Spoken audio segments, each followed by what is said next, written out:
moment donné de ma vie, je me suis mis à avoir de plus en plus de rencontres avec des garçons.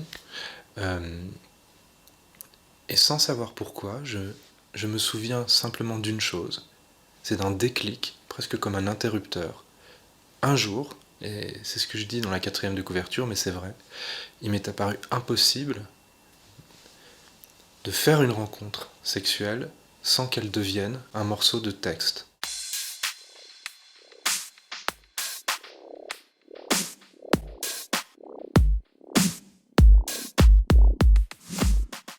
Salut toi, moi c'est Maël, bienvenue dans cette nouvelle vidéo et bienvenue sur cette chaîne. Et oui, tu l'auras vu à la miniature et au titre. Ce mois-ci, c'est le Janvier Intime Challenge. C'est un challenge que j'organise cette année, c'est la première édition, dont le but est de lire le plus de livres issus de la littérature de l'intime, des journaux intimes, des journaux d'écrivains, des autobiographies, des mémoires, des autofictions, des romans autobiographiques. Et du coup, dans le cadre de ce mois un petit peu spécial, de ce mois de challenge, je me lance un challenge supplémentaire puisque dans ma bibliothèque, il y a une grande bricasse qui n'est rien d'autre que Journal sexuel d'un garçon d'aujourd'hui d'Arthur Dreyfus aux éditions POL. C'est un bébé de 2300 pages. C'est un livre qui parle très clairement de sexe, mais je pense qu'il ne parle pas que de ça. Ça parle aussi de sa vie d'écrivain, de la manière dont les relations sexuelles influent sur son écriture et ça a l'air d'être très spécial comme conception à la fois du sexe et comme conception de l'écriture aussi, et ça m'intéresse énormément. C'est tellement un gros bébé, je me dis il doit y avoir beaucoup de choses à en dire, et j'espère que ça va t'intéresser. J'ai juste déjà feuilleté quelques fois, j'ai dû lire peut-être 100 pages, parce que je vois que j'ai corné déjà quelques pages, mais ça fait des mois et des mois, donc je m'en souviens plus vraiment. Donc je ne sais pas ce qui va se passer. Est-ce que c'est vraiment 2300 pages rien que de sexe et toujours de sexe? Évidemment, dans cette vidéo, je vais parler de sexe. Et ce livre parle de sexe et de cul et de plein de choses comme ça. Donc si tu es gêné, dérangé, ce qui est tout à fait ok, et il n'y a pas du tout de problème, comprends parfaitement, ne regarde pas cette vidéo du coup. Donc voilà, on y va. Alors pas maintenant parce que je vais aller me promener avec une amie, mais après ce soir je commence directement ce soir. Ouh, est-ce que je vais réussir? Je ne sais pas.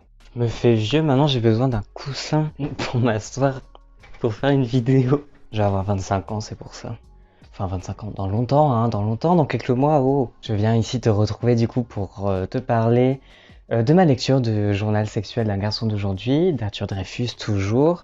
Je suis arrivé à la page 328 au livre 2, voilà, parce qu'il y a plusieurs grosses parties dans ce livre. Et j'ai déjà du coup beaucoup de choses à dire sur ce livre. Alors tout de suite, je dis d'emblée, c'est pas du tout un livre pour tout le monde, genre clairement pas. C'est un livre qui est clairement borderline, un peu trash par moment. Donc franchement, je le conseille vraiment pas à tout le monde. Après, si tu aimes bien genre Guillaume Dustan ou même Hervé Guibert d'ailleurs, lance-toi. Je pense que ça c'est un livre qui peut t'intéresser parce que c'est dans le même registre. Depuis le début de ma lecture, j'ai pensé à ces deux auteurs et je crois à un moment donné d'ailleurs dans mes souvenirs qu'il fait à un moment donné une comparaison avec le Mausolée des Amants, ou en tout cas il cite le Mausolée des Amants, donc le journal d'Hervé Guibert dans son propre journal, et d'ailleurs il va citer plein d'autres journaux aussi dans ce même livre, et c'est ça qui est assez intéressant d'ailleurs, c'est-à-dire que il rentre vraiment dans le registre du journal en ayant déjà des sortes de références qu'il insinue dans son écriture et même dans son livre. C'est un livre qui m'a fait tiquer à de nombreuses reprises, à de nombreux moments, de nombreux passages, parce que écrire un journal sexuel, ok, mais le rendre public, on peut se poser la question de l'utilité, c'est vrai. Je te mettrai d'ailleurs en barre d'infos plein d'articles que j'ai pu lire déjà autour de ce livre, qui sont des articles que je trouve tous absolument intéressants pour essayer de comprendre comment lire ce journal surtout, parce que c'est ça qui est le plus déstabilisant. Je suis désolé pour la lumière, mais j'ai la flemme d'allumer ma ring light parce que j'ai mal aux yeux. J'ai grave mal aux yeux en ce moment. C'est un journal qui est déstabilisant pour le lecteur. Le lecteur ne sait pas trop comment se positionner. En tout cas, pour moi, c'est vraiment cette impression-là que j'ai eue. Où se positionner par rapport à ce journal, comment lire ce journal, et puis surtout, faut-il céder à nos expériences personnelles pour lire ce journal? Quel regard peut-on porter sur ce qu'on lit? Est-ce qu'on doit lire chaque fragment parce que c'est une écriture fragmentaire? Il n'y a pas de date, il n'y a rien, il n'y a pas de chronologie. Ce sont juste des fragments comme ça, écrits les uns après les autres. Mais comment les lire? Est-ce qu'on doit les lire au second degré, au premier degré? Il y a de la provocation par moment, il y a de l'humour noir, il y a des choses un peu limites, il y a de choses qui peuvent être, pour certaines personnes, problématiques, qui peuvent être scandaleuses. C'est un journal qui est déstabilisant par aussi sa mise en forme, sa forme, sa narration. Arthur Dreyfus, franchement, s'applique à rester dans le cadre du journal, donc à tout dire, parce que c'est ça le but d'un journal. Et là, c'est un journal sexuel, donc du coup, tout dire sur sa sexualité, sur ses pensées. Et donc, c'est là que j'en viens à pointer quelque chose qui m'interroge. Est-ce que écrire le sexe, c'est forcément réducteur? Il y a beaucoup d'enjeux dans ce livre-là. Attends, j'ai sorti mon carnet parce que j'ai pris plein de notes. Genre, je suis à fond dans ce journal, je suis en train de prendre des notes et tout. Parce que des fois, il y a des choses qui peuvent paraître contradictoires, paradoxales, dans la vision du sexe et du désir par Arthur Dreyfus. En fait, je trouve ça assez intéressant et voire même fascinant.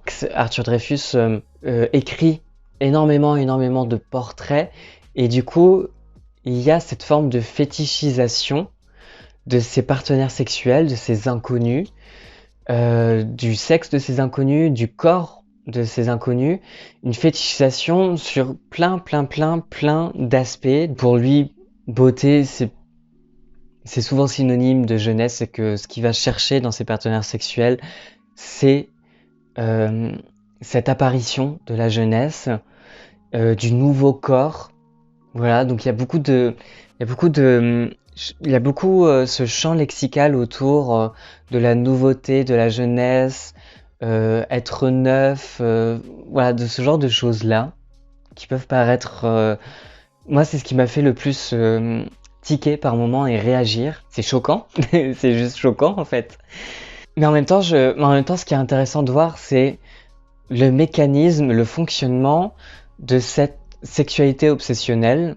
Ça, c'est lui qui emploie aussi cette expression, cette sexualité obsessionnelle qui vient s'insinuer dans les rapports, dans les relations avec d'autres personnes, dans les relations amicales quelquefois, les relations amoureuses. Arthur Dreyfus parle aussi du couple. Je trouve d'ailleurs il y a des moments quelquefois qui sont très tendres, en opposition avec ces moments un peu ouais, charnels et crus et à vif.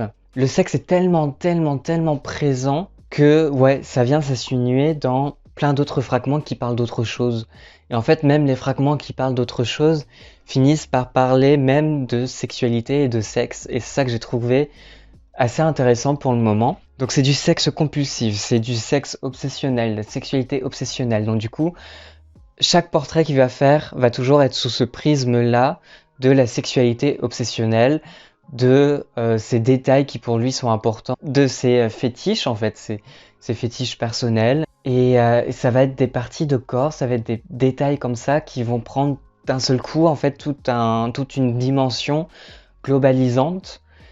C'est ça la fétichisation en fait. Et c'est ça qui est parfois gênant, je trouve, dans cette lecture. C'est pas du tout une lecture plaisante, hein, qu'on soit clair. Enfin, pour lui, ce sont pas des plans, ce sont pas des plans cul, ce sont des moments papillons. Je me rends compte là en faisant le montage que cette comparaison, cette métaphore, en fait, elle est presque centrale pour le moment dans le journal. C'est un procédé d'écriture qui peut être assez contradictoire puisqu'il parle de ces moments comme des moments papillons, donc qui renvoient à une sorte d'éphémère quand même, mais en même temps, eh ben, ce journal vient écrire ce qui est normalement éphémère.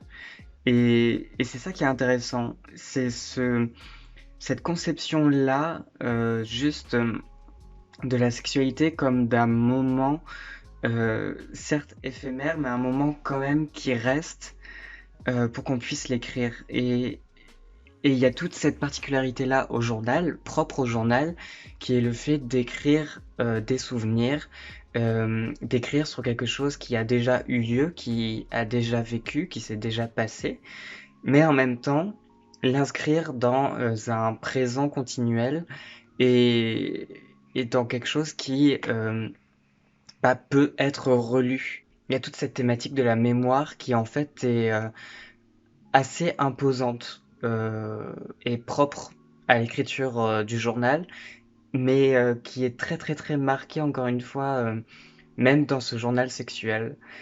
Et c'est peut-être ça qui est un peu désarmant aussi parfois et qui peut aussi être touchant. Dès le début de ce journal, il parle de ce journal comme d'une sorte de laboratoire. Donc laboratoire, c'est un lieu où on fait des expériences, donc des expériences sexuelles ici. Vu que ce journal c'est un peu un laboratoire, il va écrire le moindre cas, le moindre garçon qu'il va rencontrer va être mis dans son journal comme une sorte d'expérience en plus, comme une sorte de cas à part entière qui, en fin de compte, se mélange dans un ensemble et dans cette espèce de laboratoire. Et du coup, c'est ça qui est assez perturbant, c'est que même si parfois, dans cette description de ces rencontres sexuelles, on va avoir des surnoms, on va avoir des particularités, euh, voilà, les hommes qu'ils rencontrent, les garçons qu'ils rencontrent, quelquefois disparaissent mais aussi réapparaissent. Et du coup, ça crée une sorte de constellation de personnages récurrents qui disparaissent, qui réapparaissent, et des personnages pour lesquels on finit même par être attaché parce que vu qu'ils reviennent, des fois on s'en souvient.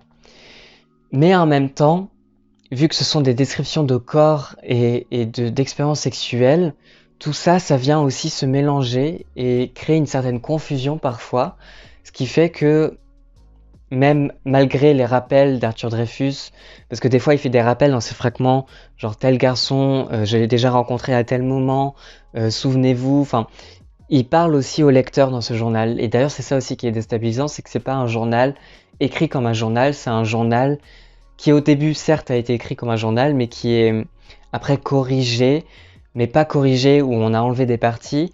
Non, il y a des ajouts. Et en fait, Arthur Dreyfus, par ses relectures, va mettre des ajouts, des fois pour clarifier un propos, pour essayer de dédramatiser aussi un propos. Et des fois, il va dire, bah voilà, avec tel passage, je suis plus forcément d'accord avec ce qui est écrit. Dans tel passage, oui, ça s'est passé comme ça, mais en fait, il s'est aussi passé ça après. Et voilà, donc du coup, il y a toute cette écriture aussi du souvenir qui est très, très, très, très marquante. Et c'est profondément une écriture du fantasme, des fantasmes sexuels d'Arthur Dreyfus. On va avoir des fantasmes violents. Après, je pense qu'il faut aussi prendre en compte que dans un journal, on peut écrire tout ce qu'on veut et on peut aussi se mentir à soi-même. Et je trouve que particulièrement dans ce journal, Arthur Dreyfus parfois va se ment, se ment à lui-même parce qu'il parle de ses rencontres, parce qu'il parle de ses plans cul. Il n'emploie pas le mot, mais ce sont des plans cul comme des rencontres qu'il fait. Certes, oui, ce sont des rencontres parce qu'il reste quand même parler quelquefois avec certains des garçons qu'il rencontre, mais pas avec tous.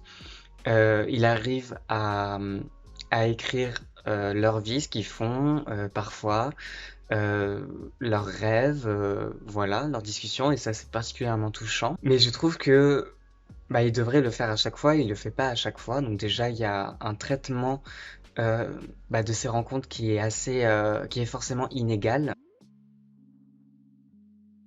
À un moment donné, Arthur Dreyfus, il écrit d'ailleurs que il ne veut pas réduire, il veut juste désigner. Je trouve qu'en disant ça, en fait, il se ment à lui-même parce que il n'arrive pas parfois juste à désigner. Et parfois, oui, Ça peut être réducteur. D'où ma question au début de vidéo. Est-ce que écrire le sexe, eh ben, ce n'est pas obligatoirement réducteur? Je sais pas du tout. Et forcément, bah, quand tu parles de sexe, tu parles de tes fantasmes personnels et forcément tu parles de ce qui t'attrait ou pas et forcément tu mets quelqu'un en objet. C'est un objet de désir et en même temps, et bah, vu que ce désir est obsessionnel, bah, c'est un ressassement perpétuel et c'est une objectivation d'un désir sans cesse ramené à soi en fait. Et du coup, c'est par moments assez condescendant aussi.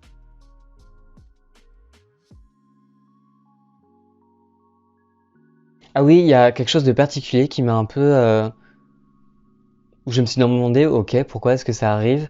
À un moment donné, il y a une interlude entre le premier et le deuxième livre, et dans cette interlude, il parle des réactions de sa famille par rapport à son précédent livre qui s'appelait Histoire de ma sexualité, et il parle aussi d'Édouard Louis, comme quoi il était jaloux d'Édouard Louis, qu'il se connaissait, etc. Et franchement, je sais pas trop ce que ça a à foutre là, en fait. Je comprends pas trop, pour le coup, l'utilité, pourquoi est-ce que c'est là, pourquoi est-ce que il se permet de faire cette parenthèse-là, de cette sorte de commérage. Voilà, alors autant, moi j'adore les commérages, et du coup, bah, je l'ai lu comme le commère que je suis, mais autant dans le reste du livre, pour le moment, je me demande pourquoi c'est là. La position qu'on a en lisant ce livre est pas évidente et, et n'est pas facile non plus parce que on ne sait pas trop si on est voyeur, complice, si on doit lire ces lignes-là avec notre œil moralisateur, avec notre morale, ou juste se laisser aller et se dire bon bah ok, il écrit ça, c'est peut-être scandaleux, mais bon, en même temps, ce sont ses pensées profondément intimes. Et puis, pour le coup, on peut pas dire que Arthur Dreyfus se dérobe à la réalité et parce qu'il nous dit tout, tout ce qu'il pense, toutes ses obsessions, ses faiblesses, il ne s'épargne pas non plus dans ce livre. Et ça, pour le coup, je trouve que c'est tout à son honneur. Parce que ça fait violence aussi à soi, quoi. Et à ses conceptions, et à ses valeurs, et à tout ça.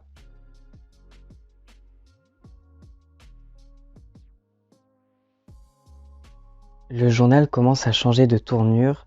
Ce dialogue est hyper intéressant parce qu'il dit en vérité tout ce que je ressens depuis le début de ma lecture. Cette partie-là surtout, je partage la vision de la littérature, triviale mais sublime. J'aime quand les auteurs écrivent cru, j'aime encore plus quand c'est un cru poétique, pas par des figures de style ou de l'enjolivement, mais par une transcendance qui appelle le lecteur. Or, c'est vrai que ma lecture de ce journal, pour le moment, c'est plus une performance crue, certes, mais finalement abstraite qu'autre chose. Et c'est ça qui rend la lecture difficile parce que Arthur Dreyfus a beau décrire les scènes de manière très concrète, ce trop de concret finit par devenir abstrait et met le lecteur à grande distance. Mais je pense que c'est une volonté de Dreyfus, pour le coup, vu qu'il écrit « J'ai voulu écrire sur le vide de sens où peut mener le sexe obsessionnel, sur cette solitude du génital ». Dans les pages d'avant, il parlait du rapport sexuel comme d'un remplissage du corps. J'aime la sensation d'être rempli. Bon, là on touche à la psychanalyse, mais on peut penser que cette sexualité obsessionnelle proviendrait de ce vide sensuel ressenti qui en appellerait alors à cette recherche extrême d'être rempli, possédé ou dépossédé. Or, c'est une quête désespérée et toujours désespérante, car elle est forcément éphémère, d'où ce retour du vide et ce cercle vicieux. Et donc là, le journal prend véritablement la forme d'un récit en crescendo d'un homme gay addict au sexe, et donc, comme le souligne le personnage de Nono, d'un monde de perdition, et je trouve ça pour le coup vraiment intéressant. Alors, je crois que ça fait longtemps que j'ai pas pris la caméra pour parler d'Arthur Dreyfus, encore une fois, et bah, je vais le faire maintenant, parce que j'ai pas mal de nouvelles choses à dire. Je suis arrivé à la page 750 sur 2300, je le rappelle. J'espère vraiment que je vais arriver à le finir à la fin du mois au moins. Et on sent qu'il y a une sorte de changement en fait qui s'opère dans ce journal au fur et à mesure. ça monte crescendo vers l'angoisse, on sent de plus en plus que Arthur Dreyfus dans son journal paraît beaucoup plus angoissé. Il y a ce rapport au sexe aussi qui commence à changer et ce rapport au journal aussi qui commence à s'atténuer, à s'intensifier plutôt. Il y a quelque chose de très très très construit dans ce journal. Ce sont toutes les scènes de sexe que décrit Arthur Dreyfus. C'est toujours écrit de la même manière, selon le même fonctionnement.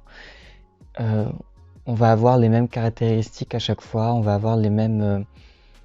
il construit ces scènes de sexe exactement de la même manière à chaque fois, ce qui rajoute encore un effet en plus. Et il y a un moustique. Il y a un moustique qui est en train de me regarder. Attendez. Cette répétition au niveau des scènes de sexe et tout ça, ça rajoute encore plus à ce côté obsessionnel. Et c'est vraiment un journal sexuel dans le sens où c'est le journal d'une obsession, l'obsession de la sexualité, du sexe compulsif obsessionnel. Et on a l'impression en fait de suivre au fur et à mesure le journal presque d'un drogué ou d'un alcoolique. Et d'ailleurs, Arthur Dreyfus fait souvent la comparaison. Et je trouve que c'est un sujet qui est vraiment intéressant parce que c'est pas un sujet qui est souvent évoqué. Et je trouve que du coup, ça donne un autre ton finalement à ce journal et ça donne une autre vision même de ce journal et on lit peut-être autrement ce journal, enfin je sais pas, mais il y a quelque chose qui a basculé. Il y a eu un basculement à un moment donné dans là où je suis arrivé. Il y a beaucoup de phrases qu'il écrit par rapport au journal, à sa conception du journal. Par exemple, page 382, crainte fixe du journal, devoir choisir entre la beauté et la vérité. Donc il y a toujours cette question, encore une fois, de est-ce qu'il faut que je dise tout ou pas. Et puis surtout, Arthur Dreyfus commence à se poser la question de la publication de ce journal et il commence à le dire autour de lui et tout ça. Mais dès lors qu'un journal est écrit dans le but d'être publié, le contrat n'est-il pas déjà rompu? Le journal ne devient-il pas une autofiction plutôt? Ou en tout cas une mise en scène de soi, c'est certain. Et on peut très bien se mettre en scène tout en gardant l'optique d'oser tout dire. Dreyfus cite d'ailleurs une phrase de Gide pour qui l'artiste doit non pas raconter sa vie telle qu'il a vécu, mais la vivre telle qu'il la racontera. Ici, nous sommes en plein dedans. Est-ce pour autant que le journal manque de sincérité ou de véracité? Peut-être pas. En tout cas, on y retrouve tout l'enjeu de l'écriture de soi. En fait, le journal devient presque une sorte d'autofiction dans le sens où il y a clairement une mise en scène de lui au fur et à mesure des pages. Il y a clairement une sorte de narration aussi qui s'impose, peut-être malgré lui d'ailleurs, mais il y a... Et je pense qu'en fait, il se raccroche à des sortes de systèmes d'écriture pour rendre compte de ce qu'il ressent et rendre compte de justement cette obsession, de ce ressassement et tout ça. Il commence à parler de plus en plus de honte aussi, page 478, honte de ne pas pouvoir remplir ce journal que de sexe. On voit aussi à quel point le sexe et le journal commencent à être de plus en plus liés et que des fois il va avoir des rapports sexuels juste pour les écrire dans le journal. D'ailleurs, il va avoir un premier rapport sexuel dans lequel il arrête tout. Genre il arrête au beau milieu en disant il faut que j'écrive tout ce qu'on a fait. Et il s'arrête vraiment pour écrire et après il continue. Et voilà, on sent vraiment que ça devient de plus en plus intense et de plus en plus compulsif en fait. C'est que l'un va pas sans l'autre et qu'il commence à rentrer dans un espèce d'engrenage malgré lui. Il y a aussi tout ce rapport au vide en fait.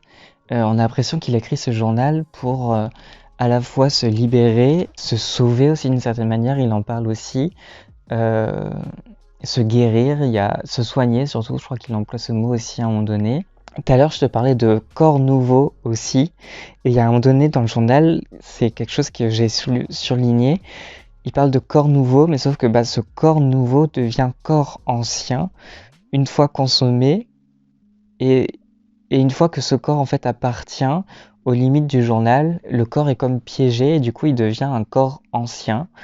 Et il y a aussi cet attrait de la nouveauté à chaque fois qui fait que bah ouais, il va enchaîner les rencontres sexuelles comme ça. Aussi, à travers les dernières pages que j'ai lues là, Arthur Dreyfus commence à se prostituer. Donc il y a aussi plein de mots par rapport à la prostitution. Et là, pour le coup, il est assez militant sur ce sujet-là. Et je trouvais ça assez intéressant aussi. Bon, à force de voir ce mot partout dans le journal, je me suis demandé sa définition véritable.